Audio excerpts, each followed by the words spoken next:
খোদ প্রশাসনিক ভবনেই মশার আতুরঘর। কৃষি দপ্তরের মধ্যেই সিমেন্টের বৃহৎ পাত্রে জমা জলে ঠিক ঠিক করছে মশার লার্ভা ও পোকা।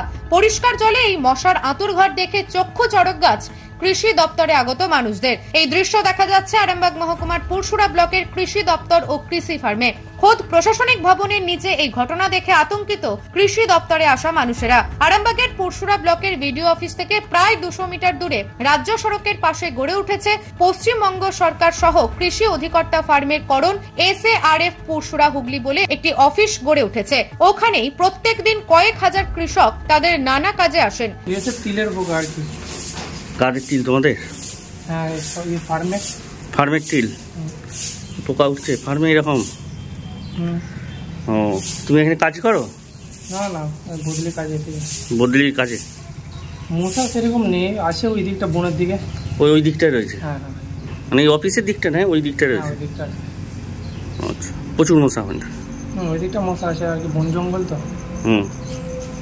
স্বাভাবিকভাবে সকাল থেকেই লোকজনের যাতায়াত শুরু হয় এই প্রশাসনিক ভবনে। এই সরকারি অফিসের মূল ফটকের প্রবেশ পথের পাশে এক জায়গায় সিমেন্টের বৃহৎ পাত্রে দিনের পর দিন জল জমে থাকলেও কারোর চোখে পড়েনি। পাশাপাশি গোটা অফিস চত্বরে ড্রেন থেকে শুরু করে রাস্তার দুই পাশে নোংরা আবর্জনায় পূর্ণ হওয়া মশা জন্মাতে শুরু করেছে বলে অভিযোগ। মশা পরিষ্কার জল পেয়ে ডিম পাড়তে থাকে। এমনকি ফার্মের পচা দুর্গন্ধযুক্ত আবর্জনার জন্য অস্থির হয়ে উঠেছেন ওই সরকারি ভবনে আসা স্থানীয় বাসিন্দা থেকে শুরু করে কৃষকেরা। যদিও ক্যামেরার সামনে ওই দপ্তরের কেউই মুখ খুলতে চাননি। বিশেষ করে ফার্মের আধিকারিক মৌখিকভাবে জানান, সংবাদ মাধ্যমে কিছু বলতে পারবো না। সব ফার্মেরই একই অবস্থা, অর্থাৎ মশা চাষের উপযোগী পরিবেশ থাকে। তার কথা বলার ধরন দেখে এই রকমই মনে হয়। যদি প্রশাসনিক ভবনই মশার আতুরঘর হয়, তাহলে ডেঙ্গু নিয়ে এত সচেতনতার কি দরকার, উঠছে প্রশ্ন।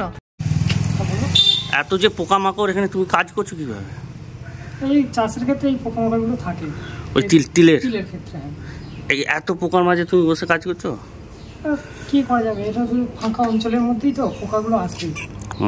আর মশা কিরকম? এখানে মশা তেমন নেই। এই দিকটা না, ওই দিকটা মশা আছে? ওইদিকে আমার যাওয়া নেই।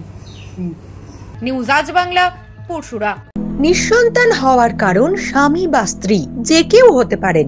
IVF এর অ্যাডভান্স সায়েন্স আর এক্সপার্ট কেয়ার লক্ষ লক্ষ কাপেলের স্বপ্ন সার্থক করেছে। তাই বন্ধাত্বকে হারাতে আপনাদের অবশ্যই আসতে হবে আরামবাগ প্রাণ IVF ফার্টিলিটি সেন্টারে।